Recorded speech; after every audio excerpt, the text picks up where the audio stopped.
Hello नमस्कार साथियों। स्वागत है आपका आपके अपने चैनल माई स्टेनो वॉरियर्स में। शुरू करते हैं रामधारी खंड 2 प्रतिलेखन 100 शब्द प्रति मिनट। डिक्टेशन स्टार्ट होगी 5 सेकंड बाद। स्टार्ट।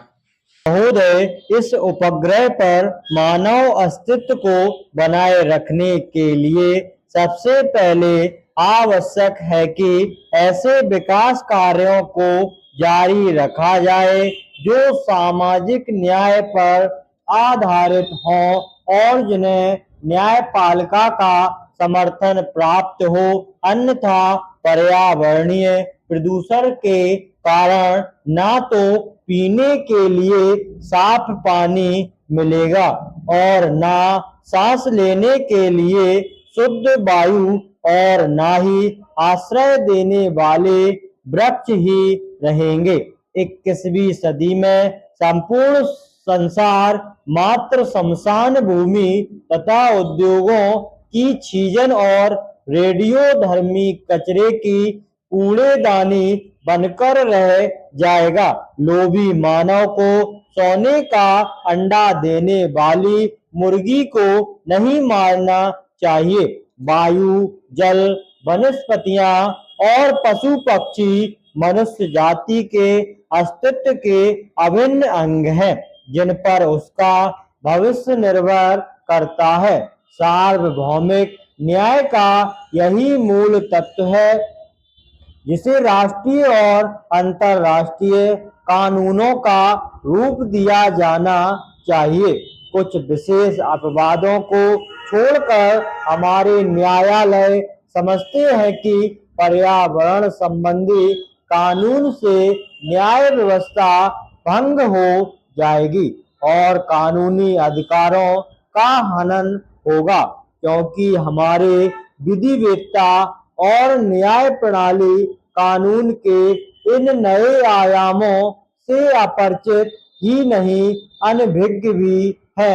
यह अधिनियम काफी व्यापक है और इसमें विभिन्न प्रकार के जल स्रोतों को शामिल किया गया है।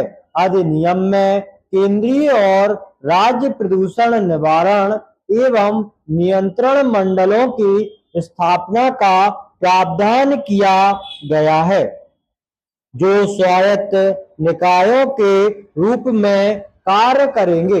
अधिनियम के कार्यान्वयन के लिए स्थापित इन मंडलों के दो महत्वपूर्ण कार्य हैं: प्रदूषण मानक निर्धारित करना तथा उद्योगों के कचरे और बाहित मल को नदियों में बहाने के लिए स्वीकृति प्रदान करना।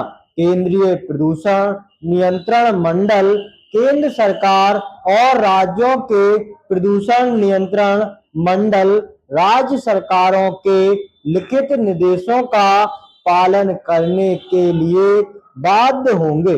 राज्य में प्रदूषण नियंत्रण मंडल द्वारा निर्धारित मानकों का अतिक्रमण और सहमति की शर्तों का उल्लंघन करने वालों का कठोर दंड देने का प्रावधान किया गया है। तथापि इस अधिनियम के अधीन प्रदूषण नियंत्रण मंडल द्वारा शिकायत किए जाने पर उसकी पूर्वानुमति से ही किसी न्यायालय द्वारा किसी अपराध पर विचार किया जा सकता है।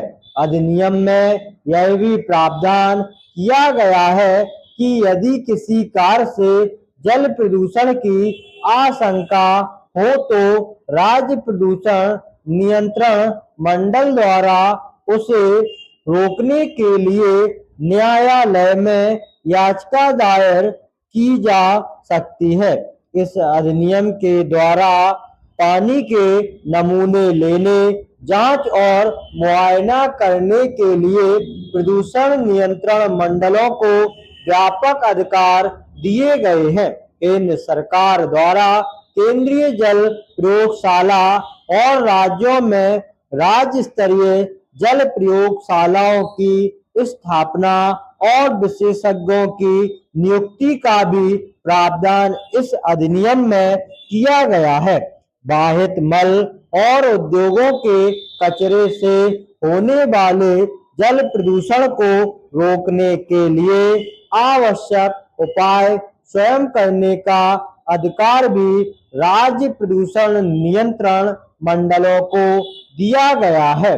यह अधिनियम लगभग ब्रिटिश अधिनियम की नकल है और प्रदूषण फैलाने वाले या उससे प्रभावित समुदाय दोनों पर इसका कोई असर नहीं पड़ा।